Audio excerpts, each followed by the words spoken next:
तेरे पैरां नूं हंजुआं नाल धोवां।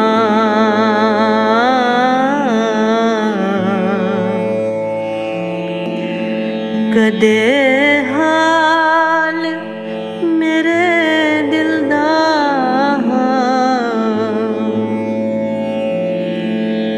मन मेरा ए रोज करदा ऐ मर्जिया,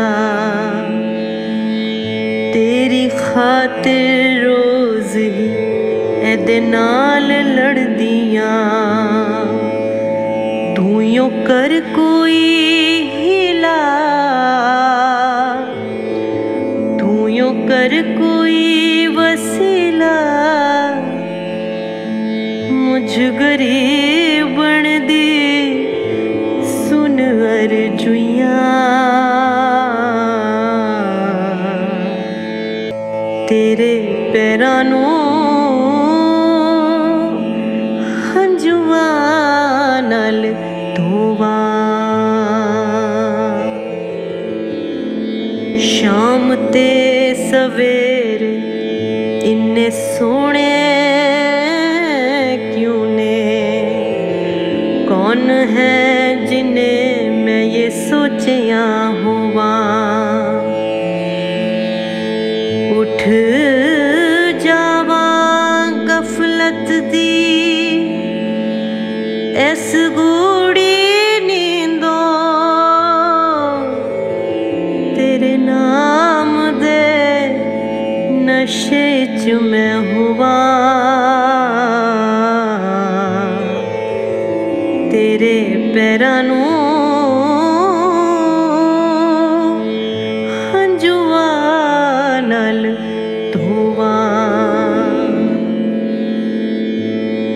साइयां वे तू छड़ दे बेपरवाहियां वे, तेरे दर्शन नूं मैं आइयां वे। हुण आ जावी तू मैया वे, मैं नहीं करदी चतुराइयां वे। तू प्यारा है तू न्यारा है, सब दिलां नूं जानन वाला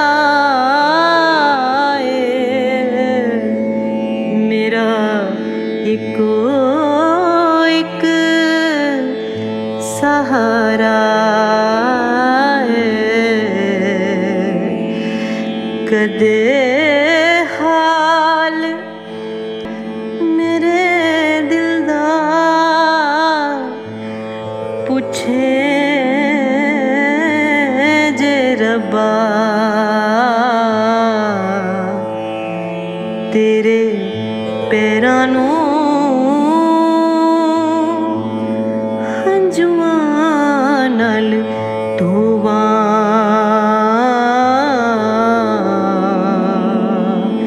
तेरे पैरां नूं हंजुआं नाल धोवां रे धोवां।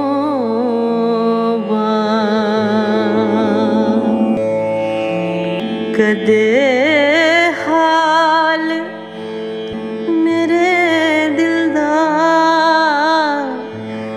पुछे जे रब्बा, तेरे पैरां नूं हंजुआं नाल धोवां।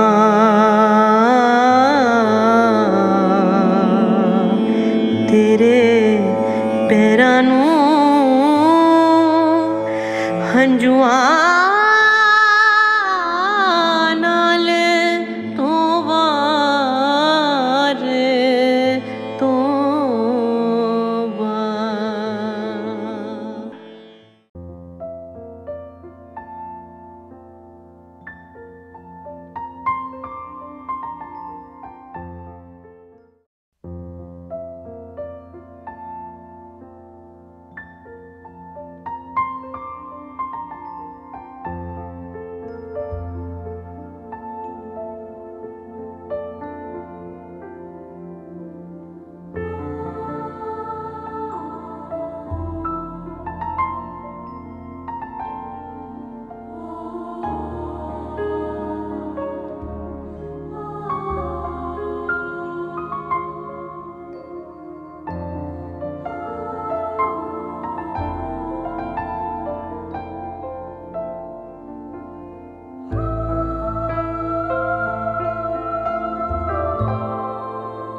प्यारे भाई और बहनों, ये हम सब की बड़ी खुशकिस्मती है कि परम संत कृपाल सिंह जी महाराज और दयाल पुरुष संदर्शन सिंह जी महाराज का साया हम सब पर छोटी सी उम्र से ही रहा। जब भी हम इन दोनों महापुरुषों की ओर ध्यान देते हैं तो हम देखते हैं कि इनकी मदद से हम सब, जो कि शायद दुनिया की चीज़ों में लगे रहते हैं, कि हमारा ध्यान पिता परमेश्वर की ओर होना शुरू हो गया। और जैसे जैसे इन महापुरुषों के बताए हुए रास्ते पर हमने कदम बढ़ाए, हमने देखा कि हमारी मंजिल, जो कि अपने आप को प्रभु से जोड़ना है, वो मंजिल कोई दूर नहीं थी। तो संदर्शन सिंह जी महाराज ने बहुत कुछ अध्यात्म के रास्ते के बारे में पोएट्री के फॉर्म में लिखा है। संत कृपाल सिंह जी महाराज के सत्संग जिन भाई बहनों को याद है, बड़े लंबे लंबे सत्संग होते थे। कोई 1.5 घंटे, 2 घंटे, 2.5 घंटे के सत्संग उनके कॉमन होते थे, क्योंकि संत कृपाल सिंह जी महाराज ने जितने भी धर्म ग्रंथ हैं उनका बहुत अध्ययन किया हुआ था। और उनके सत्संगों में वो बड़ा स्ट्रेट फॉरवर्ड और एकदम सीधा सीधा समझाया करते थे कि ज़िंदगी का मकसद क्या है और कैसे हम अपनी मंजिल की ओर बढ़ पाते हैं। संदर्शन सिंह जी महाराज को क्योंकि प्रभु की देन थी, वो पोएट्री लिखा करते थे। और जो लोग भी पोएम लिख पाते हैं, गज़लें शब्द लिख पाते हैं, उन पर पिता परमेश्वर की दया मेहर होती है, तभी वो उस किसी भी चीज़ को बड़े थोड़े से लफ्ज़ों में ही बयान कर देते हैं। और उनका जो अंदाज़ कुछ चीज़ समझाने का होता है, वो पोएटिक होने के नाते बड़ा आर्टिस्टिक सा हो जाता है।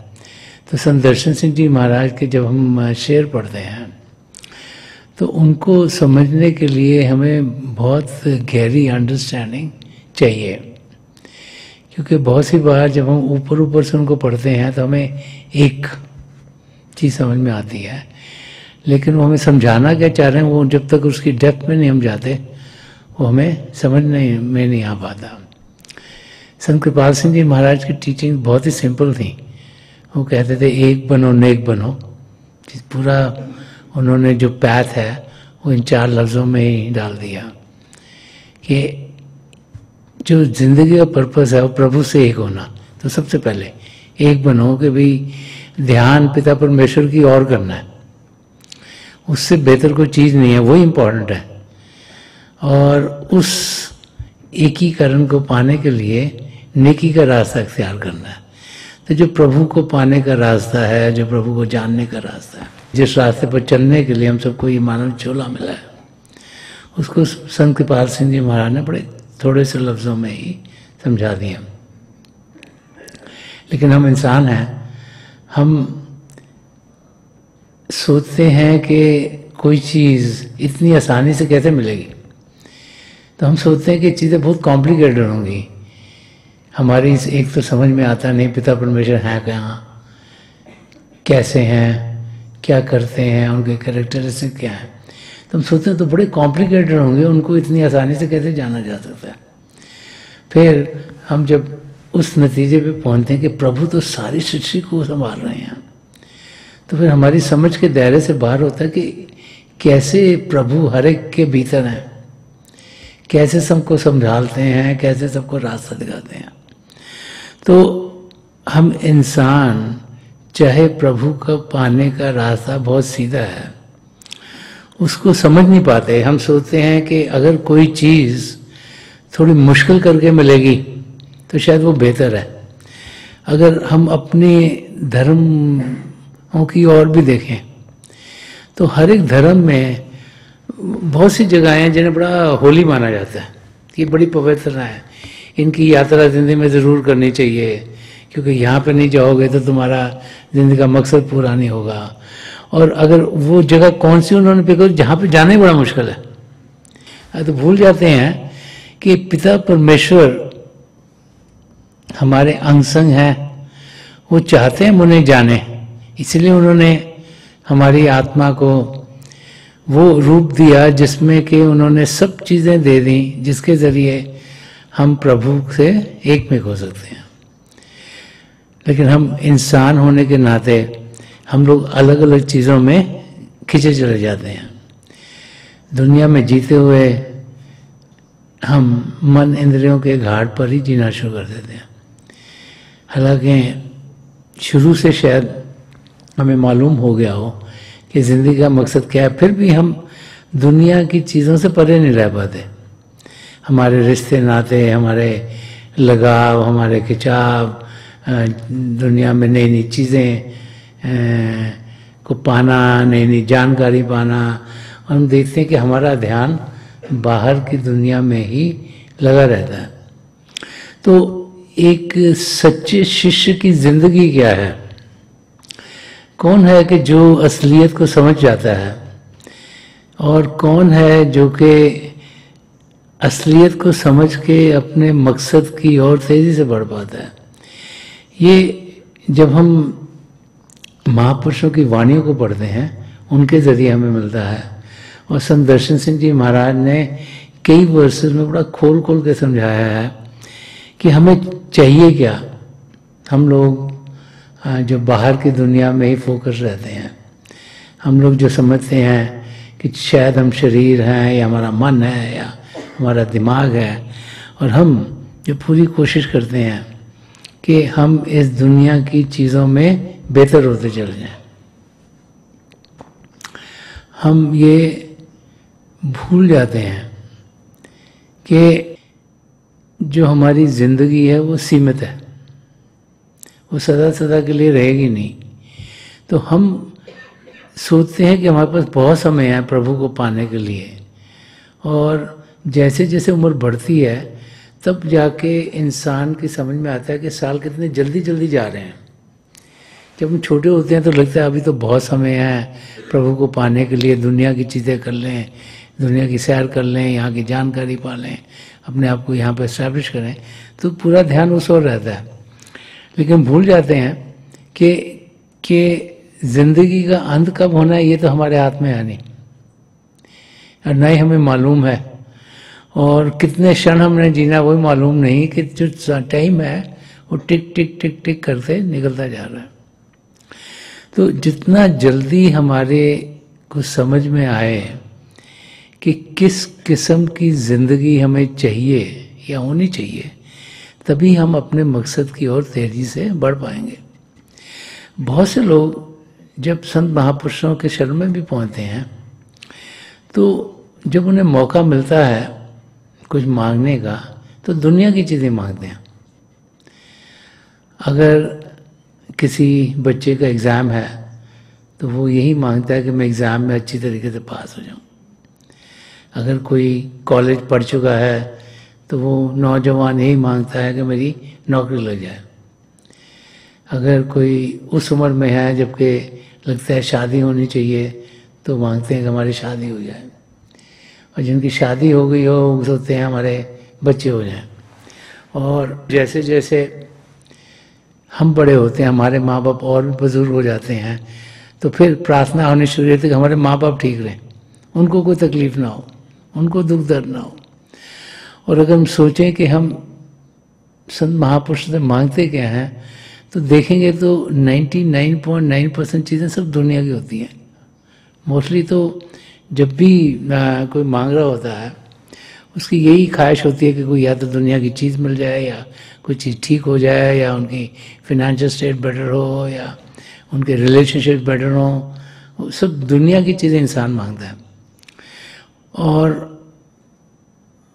वो इंसान जो कि अपने सद्गुरु से कुछ भी पा सकता है, अगर सिर्फ बाहर की चीज़ें मांगेगा तो उसको बाहर की चीज़ें मिलती रहती हैं।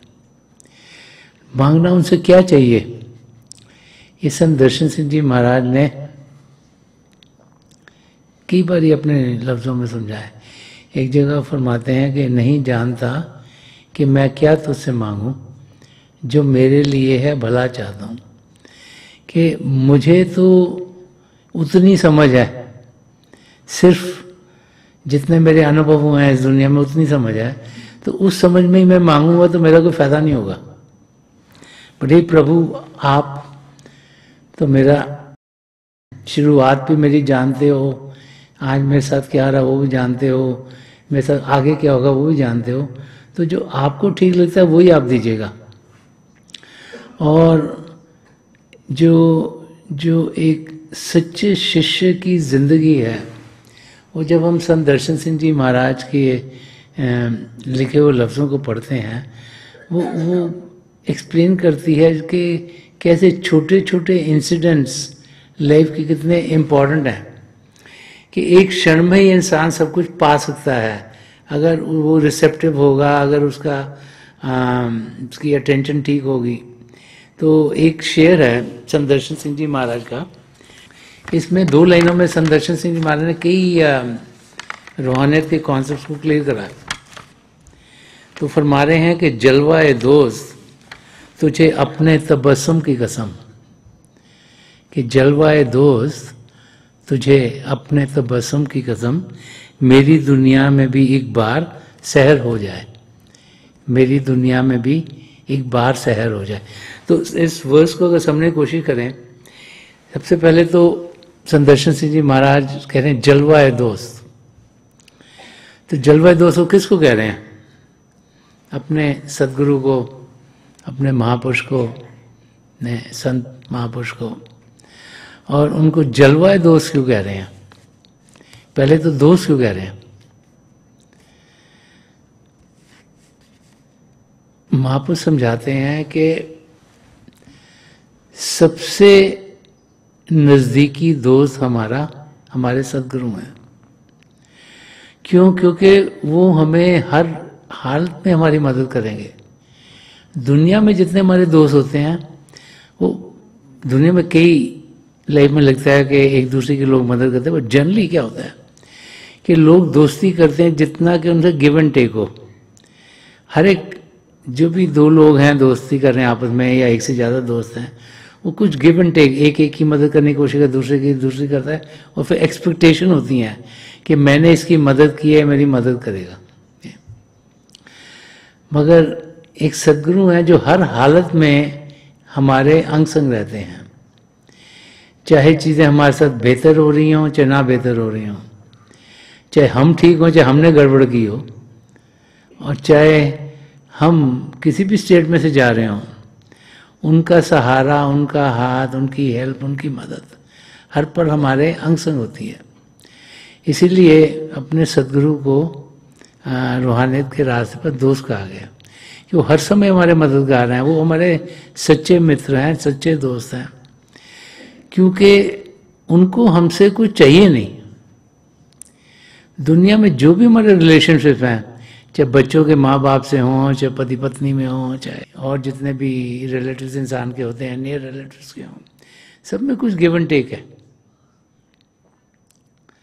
सबसे ज़्यादा प्यार कहा गया कि एक माँ बाप का बच्चों के साथ होता है, क्योंकि वो लगता है कि ये हमारे ही हैं, हमारे करके इस दुनिया में आए हैं, हमारा इनसे शरीर का नाता है।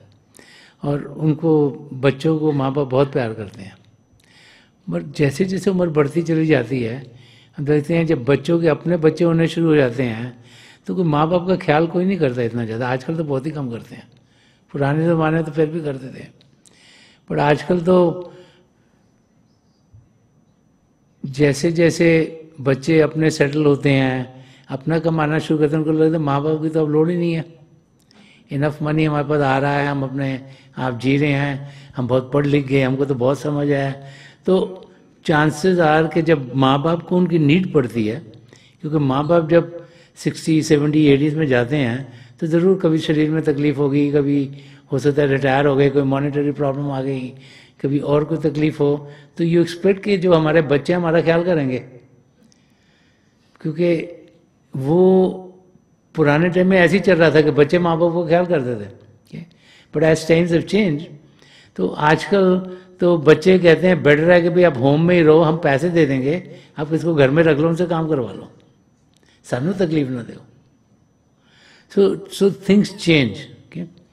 तो जो हम सोचते हैं ना हमारे कनेक्शन बहुत स्ट्रांग हैं, जो हमारे फ्लैश के कनेक्शन हैं, उनको हम सबसे आगे मानते हैं कि ये बहुत बहुत स्ट्रांग कनेक्शन है।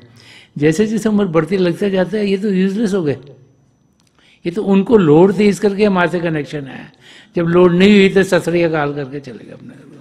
सो यू रियलाइज दैट, बट एक पूर्ण महापुरुष, एक सदगुरु को हमको ऐसे किसी चीज़ की लोड नहीं, वो तो हमें देने के लिए आए हैं, उन्होंने हमें देना ही है, उन्होंने कुछ हमसे लेना नहीं, तो उनको हमारी कोई ज़रूरत नहीं है, मतलब हमको उनकी ज़रूरत है, राइट। पर वो हमें मदद करना चाहते हैं। क्यों मदद करना चाहते हैं? क्योंकि उन्हें मालूम है कि इस इंसान को, इस सोल को अब ये मौका मिला है, ये अपनी मंजिल तक पहुंच सकता है, इसको मदद की जाए ताकि वहाँ पहुंच जाए, और ये जो माया का जाल है इसमें फंसे नहीं। सो वो दिल से चाहते हैं कि हम अपनी मंजिल तक पहुँचें। तो दोस्त इसलिए अपने सदगुरु को कहा गया। पर यहाँ संत दर्शन सिंह जी महाराज ने फरमाया जलवा है दोस्त, कि दोस्त का जलवा, वो दोस्त जो रोशनी से भरपूर हो, वो दोस्त जिसके अंग संग खूबसूरती है, वो दोस्त जो कि जब हमारे अंग संग हो तो रोशनी हो, वो दोस्त जिसके जलवे में सारा अंधेरा दूर हो जाए। तो वो कहाँ से आएगा दोस्त जो रोशन है? तो संत दर्शन सिंह जी महाराज जो जलवा है दोस्त कह रहे हैं, ये बाहर शारीरिक रूप में अपने सदगुरु की बात नहीं कर रहे, वो बात कर रहे हैं कि जब हम इस शरीर से ऊपर उठते हैं, जब हम अंदर की दुनिया में बढ़ते हैं, तो जब हम ये रोशनियों को और आसमान, सितारे, चंद्रमा, सूर्य को पार करते हैं, तो अपने गुरु के नूरी स्वरूप तक पहुंचते हैं। वो स्वरूप जहाँ से रोशनी निकल रही होती है, वो स्वरूप जो कि हमारा अंदर की दुनिया में जाने के लिए गाइड बन जाता है और प्रोटेक्टर बनता है, जो हमें रास्ता दिखाने वाला होता है, जो हमें अपने साथ पिंड से अंड में, अंड से ब्रह्मांड में, ब्रह्मांड से पार ब्रह्म, वहाँ से सचखंड में लेके जाता है। तो वो शक्ति जो कि रोशन है, जो कि अंधेरे में से हमें खींच के ले जाती है, जो हमें अपनी मंजिल तक, सचखंड तक पहुँचाती है, उसको यहाँ इंडिकेट कर रहे हैं कि जलवा है दोस्त। क्योंकि वो जो शक्ति है वो प्रभु की शक्ति है, वो शक्ति हर वक्त हमारी मदद के लिए तैयार है, वो यहाँ पे हमारा इंतज़ार कर रही है। जब हमें नाम की देन मिलती है, उसके बाद हमारे सदगुरु के नूरी स्वरूप यहाँ टिक जाते हैं, ताकि हम जब भी अंदर की ओर ध्यान करेंगे, हम अंदर की ओर बढ़ेंगे। तो उस नूरी स्वरूप का यहाँ संत दर्शन सिंह जी महाराज रेफरेंस दे रहे हैं, ताकि हमें समझ में आए कि बाहरी रूप अलग है और अंदरूनी रूप अलग है। अब बहुत सी बार हम लोग सोचते हैं कि बाहरी हमारे सदगुरु हैं, कुछ सोचता है उनके पैर ही हाथ लगाए हमको ब्लेसिंग मिल जाएगी, कि हमारे सिर पे हाथ रख देंगे ब्लेसिंग मिल जाएगी। क्योंकि हम लोग हमको शरीर से आगे बढ़ने का अभी मौका नहीं मिला होता, तो हम सोचते हैं कि उन शरीर से तो हम फ़ायदा उठाएं, उनसे ब्लेसिंग लें, लेकिन जो रियल में मदद करने वाले हैं वो अंदर हैं। और जिसको नाम की देन मिल गई, वो उस जलवे वाले रूप के साथ ज़रूर मिल सकता है, उसके लिए हमें मेहनत करनी पड़ती है। और हम लोग इस दुनिया में रहते हैं जहाँ हर एक चीज़ हमें बनी बनाई मिल जाए। क्यों? क्योंकि हम सब बहुत बिजी हैं। बिजी क्या है कि नेटफ्लिक्स में मूवी आ गई, वो भी देखनी है, और ये वाला शो भी देखना हमने, और हमको ये भी पता लगे कि क्या हो रहा है, जिनको स्पोर्ट्स कह के भाई आजकल प्ले ऑफ चल रहे हैं उनमें क्या हो रहा है, जिसका इंटरेस्ट है, जिसने न्यूज़ सुननी है उन्हें न्यूज़ भी सुननी है। हम लोग सोचते हैं तो प्रभु भी ऐसे मिलने चाहिए ना, आंखें बंद की तो मिलते क्यों नहीं, क्या हो गया? हमारी समझ में नहीं आता। पर वी हैव टू वर्क, कुछ पाने के लिए कोई मेहनत तो करनी पड़ती है, कोई अच्छी चीज़ पाने के लिए कुछ करना पड़ता है। तो जब हम बाकायदा रोज़ानी अभ्यास करेंगे, then we definitely can get there, तो कोई डाउट ही नहीं है। तो उसके लिए संत दर्शन सिंह जी महाराज 2 वर्ड से हमको पहले ही इंडिकेट कर रहे हैं कि भाई उस पोजीशन तक तो पहुंचो। अगर उस पोजीशन तक नहीं पहुंचोगे तो आगे कैसे जाओगे? और वहाँ पर पहुंचना तो हमारा फ़र्ज़ है ना, जिसको नाम की देन मिल गई उसका फ़र्ज़ है कि वो मेहनत करे ताकि वो उस जो जलवा दोस्त है, जो दोस्त का जलवा जो अपने सदगुरु का नूरी स्वरूप यहाँ पाना है, वो तो पहुँच सके। फिर आगे क्या कह रहे हैं, ये जो वर्स लिखे गए हैं ये उस टाइम के लिखे गए हैं और उस माहौल में लिखे गए हैं जो कि बड़ा प्यार का माहौल था। वो माहौल जहाँ पे नज़दीकी थी, वो माहौल जहाँ पर एक शिष्य का लगाव अपने सदगुरु से बहुत ज़्यादा था। और वो जहाँ के ना जहाँ पे लगाव ज़्यादा वहाँ पे हम हक से चीज़ मांग सकते हैं। कहते बच्चे अपने माँ बाप से क्यों मांग लेते हैं चीज़ें, क्योंकि उनको हक लगता है कि हमारे माँ बाप हमें प्यार करते हैं, हमसे कुछ भी मांग सकते हैं। और हमारे दोस्तों में जब अगर दोस्त हों तो एक दूसरे के बहुत अच्छे दोस्त हो तो इंसान कोई भी कुछ से मांग लेता है चीज़। तो वो यहाँ दिखा रहे हैं कि एक सच्चे शिष्य और उसके गुरु का रिलेशनशिप कैसा है। तो इस लाइन में समझा रहे हैं कि जलवा है दोस्त, उनको बता के कि अंदर तुझे अपने तबस्सुम की कसम, तबस्सुम होता है स्माइल, मुस्कुराहट। तो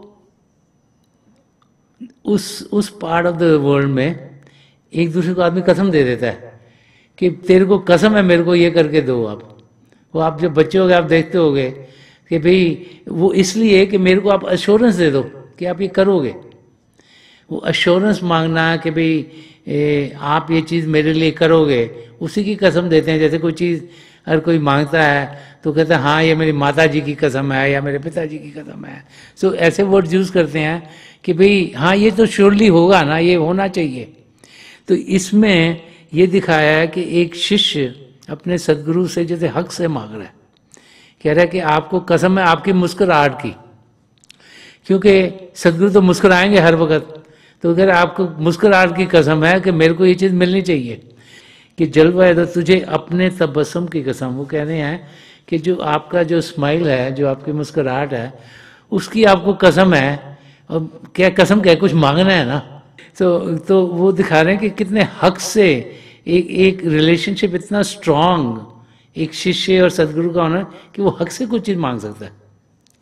वो हक से तब मांगेगा जब उसको लगेगा कि वो बहुत प्रेम करता है ना, उसके भी लगेगा मेरे सदगुरु मुझे प्रेम करते हैं। It's a two way relationship ना, it's not a one way relationship. हम सोचते हैं हम अपने सदगुरु को बहुत प्रेम करते हैं, लेकिन संत दर्शन सिंह जी महाराज बड़ी बड़ी फरमाया करते थे कि love emanates in the heart of the beloved, कि प्रेम तो पहले सदगुरु हमसे करते हैं तभी हम उनकी ओर खींचे चले जाते हैं। कि जब वो हमसे प्रेम करते हैं तो हम उनकी ओर खींचे चले, हम सोचते हैं हम उनसे बहुत प्रेम कर रहे हैं, लेकिन जो स्ट्रिंग है प्यार की वो वही डोर वही कहते हैं। तो फरमा रहे हैं कि उस रिश्ते नाते के लिहाज से एक शिष्य अपने सदगुरु से कह रहा है कि आपके मुस्कुराहट की कसम है आपको, और मांग क्या रहा है कि मेरी दुनिया में भी एक बार सहर हो जाए। तो शिष्य कह रहा है कि मैं अंधेरी जिंदगी में जी रहा हूं, मेरी दुनिया अंधेरी है, बट वो अंधेरी दुनिया बाहर की दुनिया की बातचीत नहीं कर रहा। ये जो शिष्य है ये अंदर की दुनिया की बात कर रहा है। ये कह रहा है हे मेरे सदगुरु, मैं अभी प्रभु के साथ जुड़ा नहीं। तो आपको ये कसम है आपकी मुस्कुराहट की कि आप मेरी जिंदगी में एक बार तो मुझे जोड़ दो। आप मेरी जिंदगी में वो करो ताकि चाहे एक बार भी अगर मेरे को आप जोड़ दोगे तो मेरे द्वार खुल जाएंगे, फिर तो अलग होने की कोई गुंजाइश ही नहीं है। सो इन वर्ड्स में एक शिष्य चाहे वो बोल रहा है एक बार सहर हो जाए, सहर होता है डॉन, कि अंधेरी रात होती है उसके बाद जब सवेर आती है उसको सहर कहते हैं, कि जब रोशनी शुरू होनी शुरू हो जाती है। तो कह रहे कि एक बार भी अगर वो रोशनी शुरू हो गई फिर तो रोशनी रोशनी रोशनी है, फिर मैं अपनी मंजिल तक पहुंच जाऊंगा। तो आप ऐसा कीजिएगा कि मेरी ज़िंदगी में वो रोशनी शुरू हो जाए। तो वो रोशनी कब होती है? एक तो जब हमें नाम की देन मिलती है। जब नाम की देन मिलती है तो क्या होता है, हमारा प्रभु के शब्द के साथ कनेक्शन हो जाता है, और फिर हमें समझाया जाता है कि हम रोज़ाना बाकायदी अभ्यास करें। और जैसे जैसे हम अभ्यास करते हैं हमारी जो आध्यात्मिक तरक्की होनी शुरू हो जाती है, और फिर हम अपने अंदर जैसे जैसे और बढ़ते चले जाते हैं, आध्यात्मिक रास्ते पर बढ़ते हैं, तो हम अपने सदगुरु के नूरी स्वरूप तक पहुंचते हैं। और जब वहाँ पहुंचते हैं तो वो यहाँ पर वो मांगा जा रहा है कि जब तक मैं वहाँ पहुँचूंगा नहीं, सब कुछ अंधेरा ही अंधेरा है। ये जब हम रोशनियाँ देखते हैं, जब आसमान देखते हैं, सितारे देखते हैं, चंद्रमा देखते हैं, सूर्य देखते हैं, ये ना अंदर के मंडलों की रिफ्लेक्शंस हैं। जो अंदर के मंडलों की रोशनी है, जो हम ये जो अलग अलग स्टेजेस में से गुजरते हैं, उनकी ये रिफ्लेक्शंस हैं। तो वो यहाँ पर कह रहे हैं कि भाई उन रिफ्लेक्शंस में आगे पहुँचूँ, आपके नूरी स्वरूप तक पहुँचूँ। जब आपका नूरी स्वरूप देखूंगा तो मुझे मालूम है कि फिर मेरे लिए जागृति हो जाएगी, मेरे लिए सारी चीज़ें रोशन रोशन हो जाएंगी।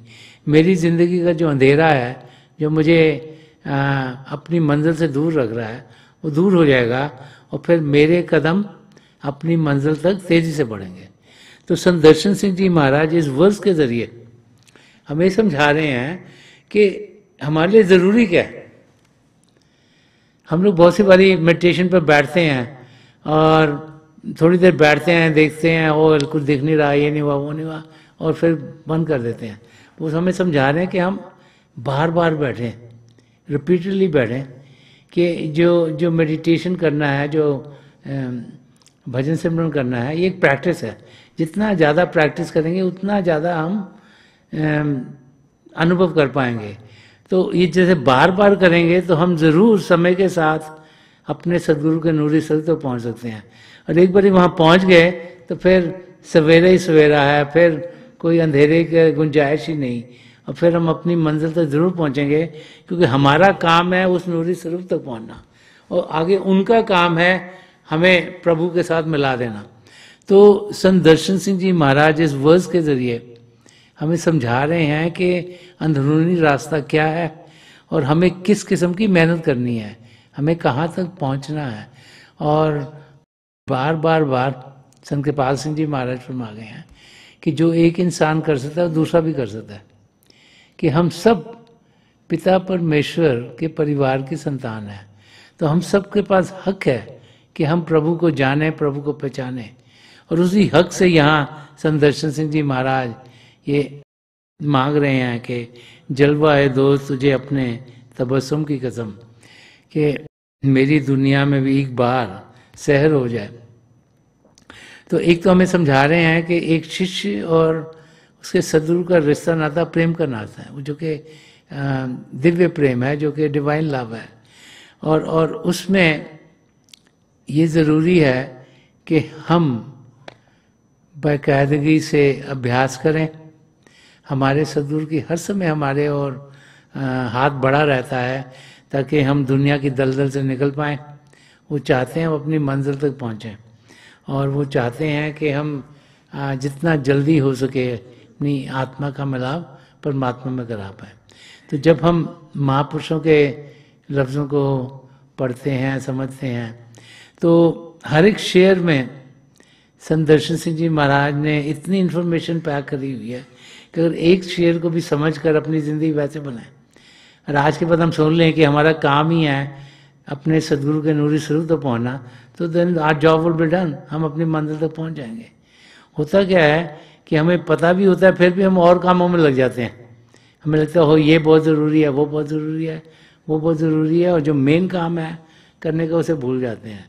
तो संत दर्शन सिंह जी महाराज हमें यहाँ समझा रहे हैं कि हमें अध्यात्म के रास्ते पर चलना है, हमें अपने आप को सही रूप से जानना है। हम रोशनियों के आगे बढ़कर अपने सदगुरु के नूरी से तो पहुँच सकते हैं, और वो हमें फिर अंदर की दुनिया में ले जाएंगे और हमें अपनी मंजिल सचखंड तक पहुंचाकर हमारी आत्मा का मिलाप परमात्मा में कराएंगे। ये हम सबके लिए पॉसिबल है, ये नहीं है कि ये सिर्फ चंद लोग कर सकते हैं। तो ज़रूरी है कि हम रोज़ाना बाकायदगी से अभ्यास करें, और हम देखेंगे कि जब हम करेंगे तो हमारी तरक्की इस रास्ते पर तेज़ी से होती चल जाएगी। तो थोड़ी देर के लिए हम सब अभ्यास के लिए बैठ जाएं। आप जहाँ भी बैठे हैं वहाँ आराम से बैठिएगा, अपनी आंखें बंद कर लीजिएगा, और ये जो आंखों के ढेलें आई पर तो सीधी सामने होनी चाहिए। आंखें बंद करते ही वही भाई बहन जिन्हें नाम की देन मिली आप सिमरन कीजिएगा, और जो भाई बहन यहाँ नए हैं आप पिता परमेश्वर के किसी भी जाति नाम का जाप कीजिएगा। जाप मन ही मन करना है, ऊंचा नहीं दोहराना। आपके सामने आपको रोशनी के चिन्ह मिलेंगे, आप ध्यान से जो भी देख रहे हो उसके बीच में देखिएगा, और बहुत से नज़ारे आपके लिए खुलते चल जाएंगे। मेरी प्रभु के चरण कमलों में, और जो पिछली सेंचुरी के महापुरुष हुए हैं, हजूर बाबा सावन सिंह जी महाराज, परम संत कृपाल सिंह जी महाराज और दयालपुर संत दर्शन सिंह जी महाराज, उनके चरण कमलों में ये प्रार्थना है कि जो जो हम सबके लिए बेहतर हो ये महापुरुष हमें दें, हमें सबके साथ जोड़ें और हमारे भीतर प्रभु की ज्योत के हमें दर्शन करवाएं। थोड़ी देर में मैं आपको इस बैठक से उठाऊंगा और मेरी शुभकामनाएं आप सबके साथ हैं।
छोड़ दीजिए जी, प्लीज लीव ऑफ।